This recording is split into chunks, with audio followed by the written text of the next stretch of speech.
ओम नमो ओंकारेश्वर देवताय नमः. ओम नमः शिवाय. ओम नमः शिवाय. अवधूत चिंतन श्री गुरुदेव दत्त. मंडळी, आज आपण ऐकणार आहोत की मी परवा एक व्हिडिओ टाकला होता. पायामध्ये काळा धागा बांधतात लोक, ज्यांना का त्याचं माहीत पण नाही का बांधायचा, कशासाठी बांधायचा, त्याविषयी कसलीही माहिती नसताना सुद्धा कुणीतरी सांगतं म्हणून बांधतात. पण मी काय सांगितलं होतं की फायद्याऐवजी तोटा होतो. आपल्याला तोटाच होतो, कारण सर्वांनाच तो काळा धागा ही योग्य नसतो असं मी व्हिडिओमध्ये सांगितलं. मग कोणत्या लोकांना योग्य नाही आणि कोणत्या लोकांना योग्य आहे ते पण बोललो होतो. मग त्या संदर्भात खूप जणांच्या प्रतिक्रिया आल्या. खूप जणांनी, ज्यांना माझ्यावर विश्वास आहे त्यांनी तो धागा पण काढून टाकला. बऱ्याच मंडळींनी खूप जणांनी मला मेसेज केले, फोन केले. बरोबर आहे म्हणले, तुम्ही सांगता ते. आम्ही ती काळा धागा घातल्यापासून खूप अडचणी पण आल्या आम्हाला, ते पण मान्य केलं त्यांनी. तर काही जणांनी सांगितलं की आम्हाला सांगितलं की दृष्ट लागू नये, नजर काळी लागू नये म्हणून आम्ही तो काळा धागा बांधला होता. आता ह्या काळ्या धाग्याचं आणि दृष्ट लागण्याचं मी याबद्दल बोलतो. पण आज चिरंजीव वेदांत या बाळाचा वाढदिवस आहे. ते बाळ आहे ज्ञानदेव व अश्विनी यांचं बाळ आहे.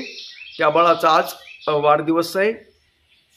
त्यानिमित्त शिवपूजा करण्यात आली, अभिषेक करण्यात आली. आणि माझ्याकडून बाळाला खूप खूप शुभेच्छा.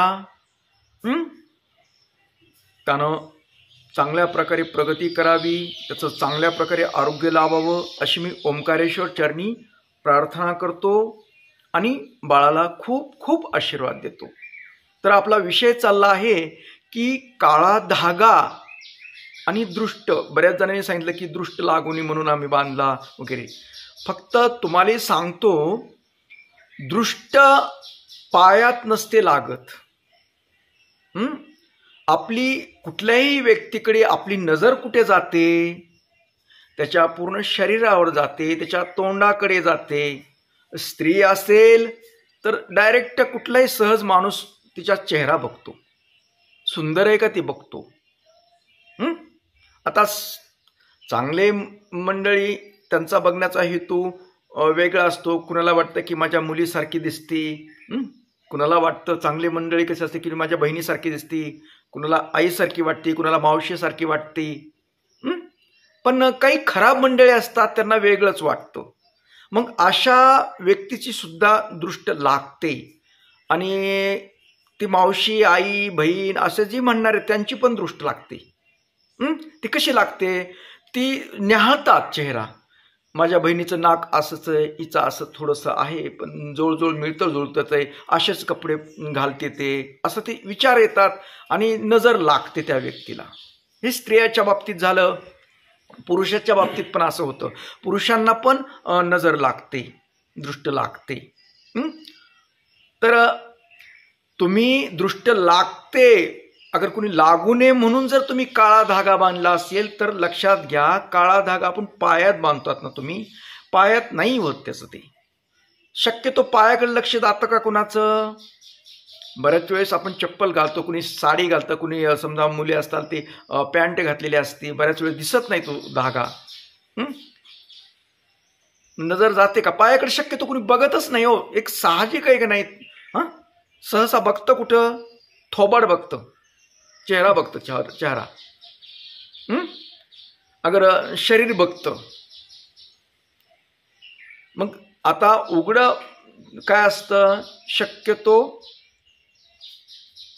चेहरा असतो. आणि आजकाल आता फॅशन ते बांधायची निघाली, एवढे एवढे डोळे ठेवायचे. काय त्याच्यामुळं लक्षात येत नाही वाटतं की बऱ्याच जणांना की आमचा तोंड बघ, अगर कोणी उन्हाच्या संरक्षणाकरिसाठी करीत असेल, हवेच्या ह्याच्यासाठी करत असेल, ते आपलं जाऊ दे, त्याच्यावर तो विषय नाही. आता प्रश्न राहतो, सहज नजर जाते चेहऱ्यावर. पूर्वी काय करायचे, बाळाला असेल अगर व्यक्तीला असेल, नजर लागू नये म्हणून एक बाळाच्या गालावर काळा टिपका काजळाचा देत असते,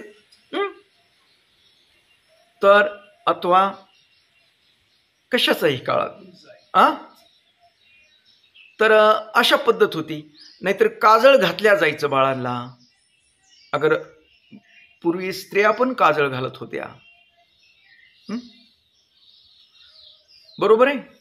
तर तुम्हाला एकच सांगायचं, जर तुम्हाला दृष्ट लागूनही वाटत असेल, तुम्हाला त्यात त्रास होऊ नये असं वाटत असेल, तर धागा बांधण्यानं काही होत नाही खाली. अहो, तुम्ही स्त्रियांचे जे अलंकार आहेत महत्वाचे ते देता सोडून आणि भलतेच काहीतरी कुटाने करता. आता स्त्रियांचा अलंकार किती, बांगड्याचं किती शोभून असतात, बांगड्याला घालत नाही फॅशन म्हणून. अहो, ती मुलीचं तर सोडून द्यावं, स्त्रिया, मोठ्या मोठ्या स्त्रिया सुद्धा बांगड्या घालायला टाळायला लागल्यात. का तर मला ते काम करावं लागतं. अहो, पूर्वीसारखं बायासारखं खुरपावं लागत नाही की कुठं मेहनतीचं काम नाही. काचाच्या बांगड्या वापरत होत्या. बरं जाऊ दे, ते नकोय. आता समजा काळ बदललाय, मी नाही बोलू शकत त्याच्यावर. पण जो अलंकार आहे स्त्रियांचा, बांगड्या घालणे या करे, ते दिल्या सोडून आणि भलतच ही काहीतरी भिकाऱ्याने काहीतरी धागा बांधता तुम्ही कुठतरी, ती पायात बांधता. अहो, मंगळसूत्र घालायला तुम्हाला लाजा वाटते. आता नवऱ्याचं मंगळसूत्र घालायला लाजा वाटते. आता काळे मणी असतात त्याच्यामध्ये, ते मणी गेलं अख्खं, त्यात दुसरं यांडू शंडू गाडी तरी अडकिता, हे लांबची लांब लचक घालता. नेमकं मंगळसूत्र दिसत नाही. खरं तर इथं ते 2 मणी दिसायला पाहिजेत. ते खाली लांब लचक असतं खाली. ते लांब लचक मंगळसूत्राची फॅशन म्हणून जरी झाली तर त्याच्यामुळे नवरा लांबच जातो. तुम्हाला नवरा जवळ पाहिजे असेल ना, तर मग जवळ करा, हे गळ्याजवळ. आणि काळी मणी असले पाहिजे त्याच्यात, काळी मणी. हे त्याच्या मागचा उद्देश आहे. तो ते घालायला टाळतात, बरेच जण घालत नाहीत. आणि ते म्हटलं ना, ते भिकाऱ्यासारखं आपलं काळा धागा अडकून बसायला लागलात खाली पायात, ते बी. बरं, ते जाऊ द्या, खूप झाले, त्या दिवशी खूप बोललोय मी. आता तुम्हाला महत्वाचं सांगायचं, जर तुम्हाला दृष्ट नजर लागत असेल तर तुम्ही काय करा, एक नाजूक अगरबत्तीची काडी घ्या, त्याच्यासारखं काहीतरी दुसरं काही घ्या, आणि तुम्हाला नाजूक काजळाचा ठिपका कुठेही तुमच्या चेहऱ्यावर छोटासा लावा, कुठेही.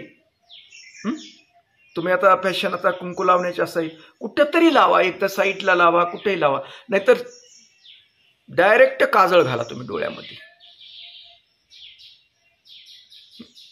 नॉर्मल काजळ घाला, त्यांना पण दृष्ट लागत नाही. पण म्हणजे सर्व त्याचा काहीच वाईट परिणाम होत नाही. जसं धाग्याचा होतो का नाही, काही समजा आमुष्याचा जन्म असेल, मंगळाचा प्रभाव असेल, तसा काळ्या धाग्याचा प्रभाव दाखवतं ते. काही जणांना ती बाधतं, भलतंच काहीतरी होतं. त्यापेक्षा तुम्ही ही पद्धत वापरा. तुम्हाला दृष्ट लागू नये असं वगैरे वाटतं ना, तर एकदम छोटासा लावा. बघा तुम्ही, आपण का चेहऱ्यावर, कानाला पण लावू शकतो. तर कुठेही छोट्याच लावलं तरी चालतं, कुठेही. अगर इथं इथल्या साईडला लावू शकतो, तिथं लावू शकतो. तीळ वाटल्या म्हणजे तीळ वाटावसारखा, नाहीतर इथं अनोटीवर इथं छोटासा लावा. तीळ असेल असं वाटावं, लोकांना काही कळतच कामा नाही की तीळ आहे का. बघा तुम्ही, ते लावून बघा, खूप सुंदर दिसतो. असा प्रकार करा ना. पण तो धागा तुम्हाला माहित नसताना तुम्ही पायामध्ये अडकिता. म्हणजे चैन घालत नाहीत स्त्रिया, काही काही चैन नको वाटतं त्यांना. जे सौभाग्याचा अलंकार आहे ते टाळतात, ती भलतं ती काळा धागा घालतात.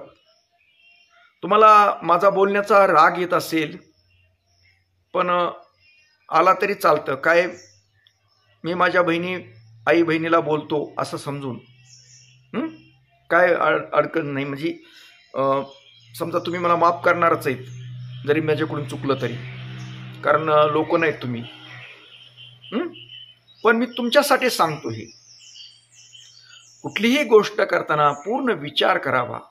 हे लोक काही म्हणतात, जरी ज्योतिषशास्त्रामध्ये सांगितलं असेल काळ्या धाग्याचं महत्त्व, तरी ते काही जणांसाठीच आहे, सगळ्यांसाठी नाही, एवढं लक्षात घ्या.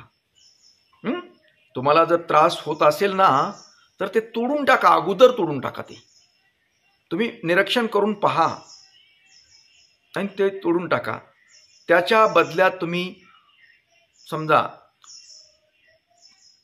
एक बारीकसा टिकला हवा काजळाचा, बारीक छोटासा, उदबत्तीच्या काडीनं, अगरबत्तीच्या काडीनं, एकदम छोटासा.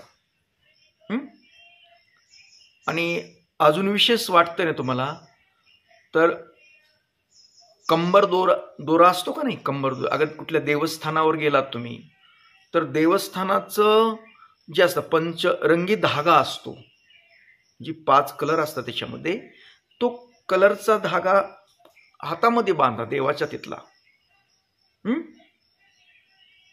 तो शुभ राहतो. पण असं कुठेतरी काहीतरी सांगतं, कुठलेही धागे गोळा करून बांधू नका, एवढं सांगायचं. आता जास्त वेळ घेत नाही, तर मी आता आपला निरोप घेतो. पण निरोप घेण्यापूर्वी तुम्हाला अजून एकदा एक सूचना देतो की आता गुरुपौर्णिमा येते 21 तारखेला. तर मी प्रत्येक वर्षी ऑनलाईन गुरुमंत्र देत असतो. याही वर्षी मी ते ठरवलेलं आहे. तर ज्यांना का गुरुमंत्र घ्यायचा असेल त्यांनी तुमची जन्मतारीख, तुमचं नाव, एक छोटासा फोटो म्हणजे पासपोर्ट फोटो आणि तुमचा मोबाईल नंबर व्हॉट्सअपला पाठवा. त्याची नोंदणी केली जाईल आणि तुम्हाला ऑनलाईन म्हणजे गुरुमंत्र तुमच्या नावानं मंत्र सिद्ध करून तो पाठवला जाईल. तर असो, याबरोबरच आजचा हा आपला कार्यक्रम इथेच थांबूया आणि परत भेटूया उद्या सकाळी याच वेळी आणि याच ठिकाणी. तोपर्यंत मंडळी, ओम नमः शिवाय, जय हिंद, जय भारत, सुखी राहा आणि समाधानी राहा.